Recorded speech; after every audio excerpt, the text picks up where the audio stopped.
Hey guys, welcome back to Alex Reacts. So I'm going to do The Prophecy by Taylor Swift. Someone requested this, so I've listened to it a bunch of times, but let's get into it.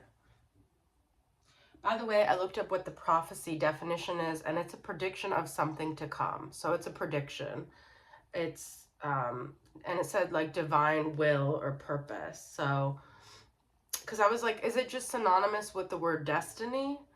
But I think it's more like a prophet like predicting it, whereas destiny is like the fate that you're supposed to live out. But this is like almost like someone, it's like the prophecy is related to a prophet, so it's like orchestrated by a specific person that you can go to give you a different prophecy, whatever. Okay.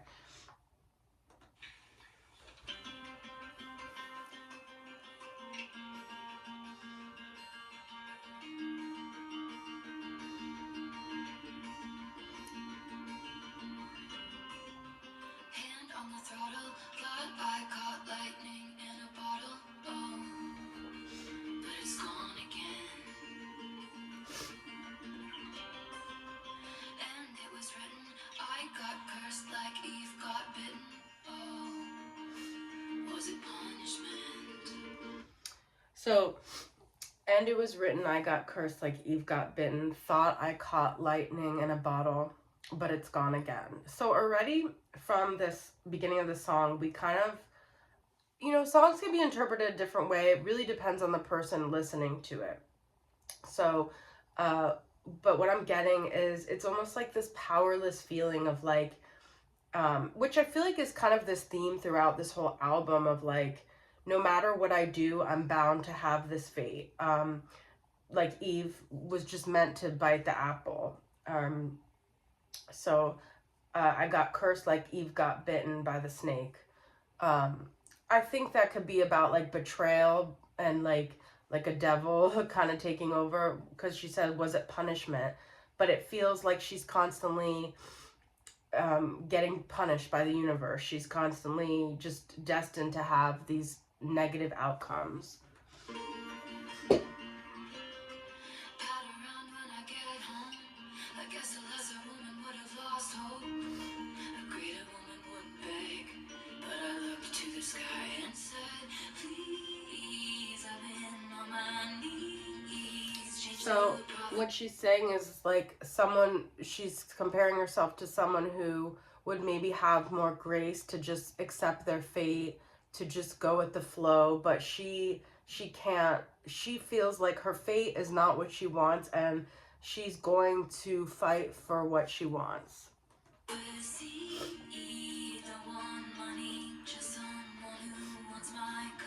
Okay, so I'm gonna be very honest with you guys. When she says don't want money, just want someone who wants my company, I feel like this is like I know a lot of people aren't gonna agree with this, because I'm gonna be very honest.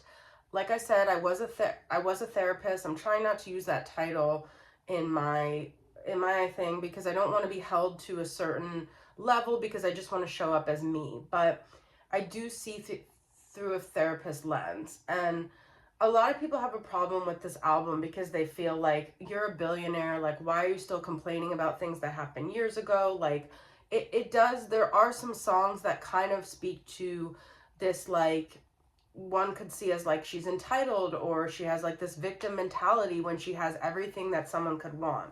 We have to understand though that everyone has a different path in life, okay? And I guess this is more spiritual than even a therapist thing. But what, there's so much that comes up for me when I hear, I don't want money, I just want someone who wants my company. Because someone who doesn't have money can listen to this song and be like, yeah, you don't have money because you don't want money because you don't know what it's like to not have it. You don't know what it's like.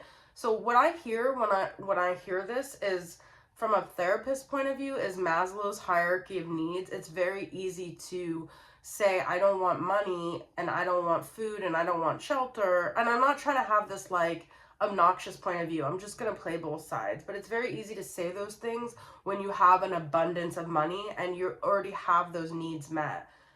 But what her needs are, which is also valid, is that she wants company. And I feel like that's also just as much of a human need.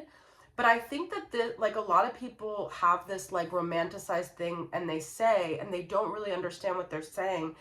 Not to say they have to be like totally conscious of other people's experience, but this could trigger other people who don't have money. And that's literally like, because they don't even have money, they don't have the luxury of even thinking about other things. But anyways, this is her song and this is her reality. So I just wanted to put that out there, but let's get back to her. So, but I also want to say that I feel like this kind of speaks to a generation who people just coyly, no, that's not the word. People just casually say, I don't want money. I just want someone who wants my company. But I don't really believe that when people say that, because it's not like you have to ask to be a billionaire, but I do think money is necessary in this world that we live in. So to say I don't want money is kind of like bullshit. I'm calling bullshit because everyone wants money to sustain themselves, okay?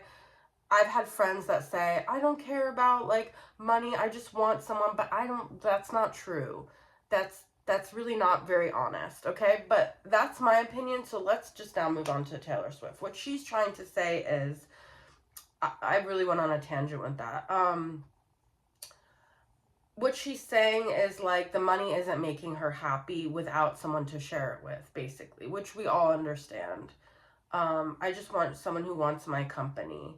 And we don't know what it's like to be in her situation, because she may really feel more lonely than the average person, because it's very hard for her to obviously build authentic relationships when, I mean, she's Taylor Swift. So there could be a very isolating and lonely experience. Imagine when you go through things and others don't understand.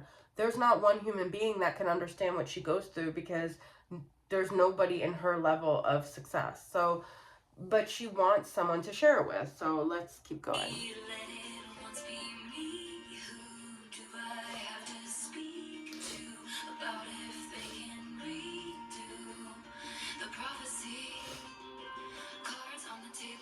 And like for me, when I listen to music, I do think about the person that's writing it, but I think more about myself. And what she's saying is something we could all relate to, like, what can I do to make my needs known, to like someone wasn't listening to me, like this is not what I wanted. Like it's fighting with reality, it's fighting with the cards that were given. She's saying the cards on the table. It's like, yeah, so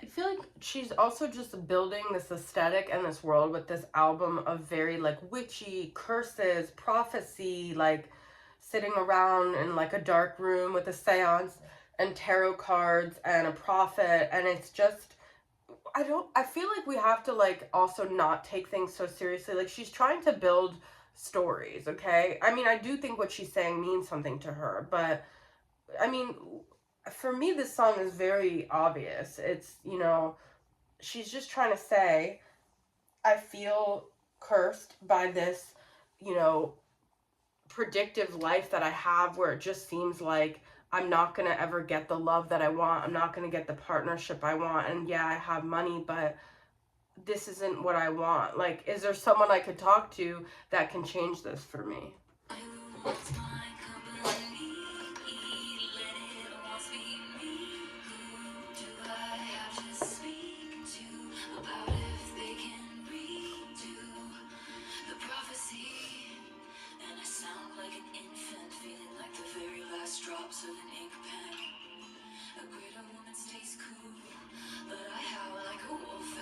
I love that. Like, see, a greater woman stays cool, but I howl like a wolf at the moon.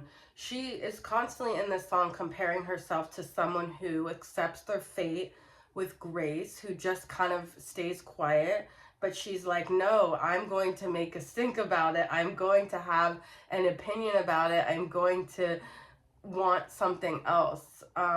So And I look unstable, gathered with a coven round a sorceress table. yeah, Gavin. A greater woman has faith, but even statues crumble if they're made to wait. I'm so afraid I sealed my fate, no sign of soulmates. I'm I'm so afraid I sealed my fate, no sign of soulmates. It's interesting because a part of this song feels like she feels someone else has complete power over her destiny, and then a part of her feels like she keeps doing things that she's she's cursing herself. So just a paper waiting, shades of grayish, spending my last coin so someone will tell me it'll be okay. and y'all, like, so I'm a tarot reader. That's what I've been doing the last 6 years. Before I started this channel, I'm still doing it. Us who go to get psychic readings, who go through like love challenges, and we want to know that it's gonna get better, or is this person thinking of me, or is it gonna turn around? Spending my last coin for someone to tell me I'll be okay. That's why I became a tarot reader, because I kept spending money on readings, and I was like, why don't I just buy my own deck? So a lot of women who like want to know the bigger meaning, or they want to not accept what's happening, they buy tarot or they go to get readings because they just want to hear something that's going to give them faith. As literally, this card is staring at me on my desk right now. The devil. Oh my god, that is so weird, because it's almost like she feels a dark curse over her life. Please, I've been on my knees, change the prophecy. Don't want money, just someone who wants my company. And she's also kind of willing to be very, like, stripped down and, like, give up her pride and say, like, I don't care how I look, like, this is what I want. Like, I don't know if that's really true. I don't know if she's being honest with herself, but this song is about someone who's like, I know I look foolish, but I don't care.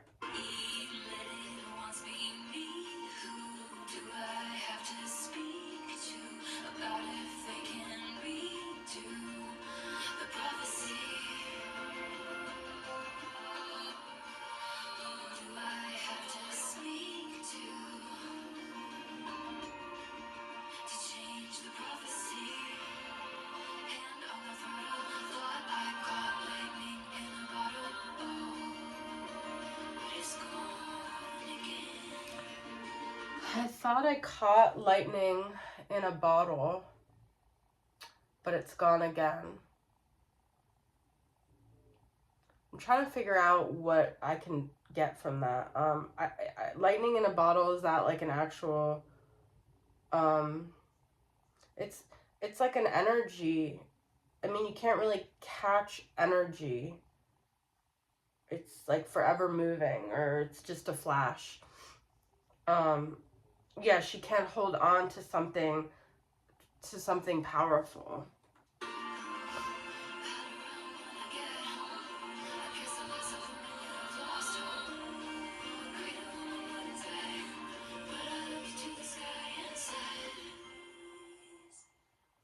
Please. The song ends with please. So she feels very desperate for a different life, which is really sad. I mean, because so many people look at her and think she has the life. And it's really like a lot is about perspective, and it's about trauma, and it's about feeling like it doesn't matter what you have, it all exists in your brain, but it does matter when you don't have money. So I want to be clear about that. But her narrative is that she is not getting the thing that she wants, and she doesn't feel like she's enough without this soulmate as well. There's like a whole thing we could get into with that, because you can be alone and still have been kind of like a hopeless romantic, but change your brain to get to a point where you actually don't feel that lack. You feel hopeful even when things aren't working out romantically, because you don't define yourself by that anymore. But I feel like she's still very desperate for that connection, which I think is a human thing. I think we all want connection. Hers may be more desperate because, like I said, she's in a very isolating situation in her life. So, and she's really had to go through her whole life under a microscope. And so it's like she's kind of reaching for comfort or like a safe place. And it's really probably hard for her to find that. And really, the only place she could find that is within, which is the I Hate It Here song, which maybe I should do that next. But that song is actually shows a different side of her, that she doesn't really need anything externally because she has it within, or the only place she can find peace is within, which is true. So I don't really feel like she's so desperate to where she can't find some solace within, but she's still saying, like, I feel cursed. I want to talk to whoever did this.